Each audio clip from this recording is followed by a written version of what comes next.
कौमी हुकूमत के ख्वाब की ताबीर उल्टी निकलेगी, कौमी मफाहमत के लिए तैयार हैं। शेख रशीद अहमद कहते हैं वक्त आ रहा है जब अपोजिशन को हुकूमत से बात करना पड़ेगी, हमारे दरवाजे भी बंद नहीं होंगे। ये वक्त एहतजाज और लॉन्ग मार्च का नहीं, मुल्क को आगे लेकर जाने का है। अपोजिशन को एहतजाज का शौक पूरा करना है तो कर ले।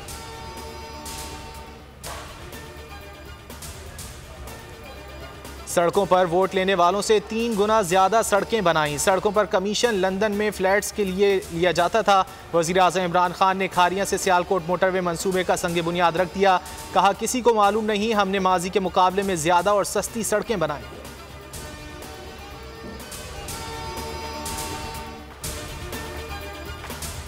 कराची में 160 रुपए किलो दूध मिल रहा है। जिम्मेदार इंतजामिया है। गैर मयारी दूध के खिलाफ कार्रवाई ना करने पर Sindh high court Barham. Assistant commissioner से मुकालमे में जस्टिस इकबाल कलहड़ो ने कहा कि आवाम के टैक्स से तनख्वाह ले रहे हैं, काम भी करें। 1 माह में कीमतों का तयन करने का हुक्म।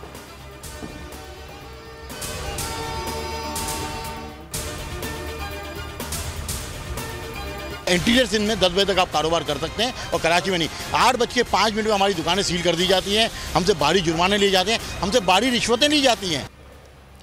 कराची और हैदराबाद में 5 दिन कारोबार, अंदरूने सिंध 6 दिन तिजारत। कराची के ताजरों ने सिंध हुकूमत का फैसला मुस्तरद कर दिया। भूख हड़ताल पर बैठ गए, बोले फैसला मुतासिबाना है, ताजरों के साथ जुल्म किया जा रहा है। ग्रेटर इकबाल पार्क में टिकटॉकर से दस्तदराजी, मुल्जिमान की शनाख्त जारी। गिरफ्तार 104 मुल्जिमान में से मजीद 2 की शनाख्त हो गई। मुतासरा खातून आयशा अकरम ने अब तक 6 मुल्जिमान को शनाख्त कर लिया। गवाहों ने 3 को पहचान लिया। केस में शनाख्त किए गए मुल्जिमान की तादाद 9 हो गई।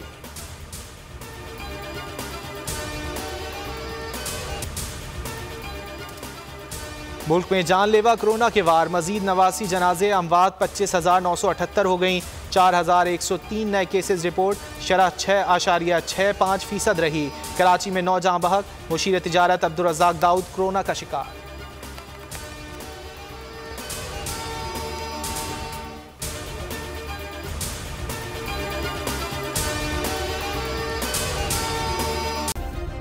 सब्सक्राइब करें और बेल दबाएं ताकि कोई खबर रह न जाए।